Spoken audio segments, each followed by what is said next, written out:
الصلاۃ والسلام علیک یا سیدی یا رسول اللہ وعلی آلک و صحابک یا سیدی یا حبیب اللہ۔ ایک صاحب نے سوال کیا کہ اسلام میں قربانی کا کیا مقام ہے؟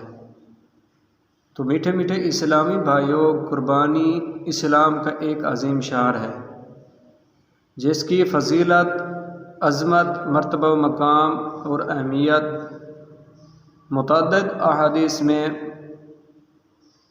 مختلف انداز میں بیان کی گئی ہیں، جیسا کہ حضرت امام حسن بن علی رضی اللہ تعالی عنہما سے مروی ہے کہ حضور علیہ الصلوۃ والسلام نے ارشاد فرمایا کہ جو شخص خوش دلی سے اللہ کی رضا کے لیے طالب ثواب ہو کر قربانی کرے گا تو اس کو جہنم کی آگ کچھ نہیں کی گی، وہ جہنم کی آگ سے بچ جائے گا۔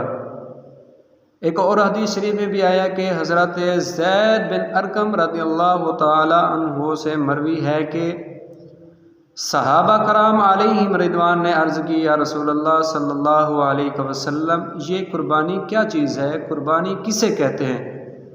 تو سونے محبوب علیہ الصلوۃ والسلام نے ارشاد فرمایا کہ اے میرے صحابہ، اے لوگو، یہ تمہارے باپ حضرت ابراہیم علیہ الصلوۃ والسلام کی سنت ہے۔ تو لوگوں نے عرض کی، یا رسول اللہ صلی اللہ علیہ وسلم، ہمارے لیے اس میں کیا ثواب ہے، کتنا ثواب ہے؟ تو سونے محبوب علیہ الصلوۃ والسلام نے ارشاد فرمایا کہ جو شخص قربانی کرے گا اس کو ہر بال کے برابر اس کو ثواب ملے گا، اس کو ہر بال کے بدلے میں نیکی ملے گی۔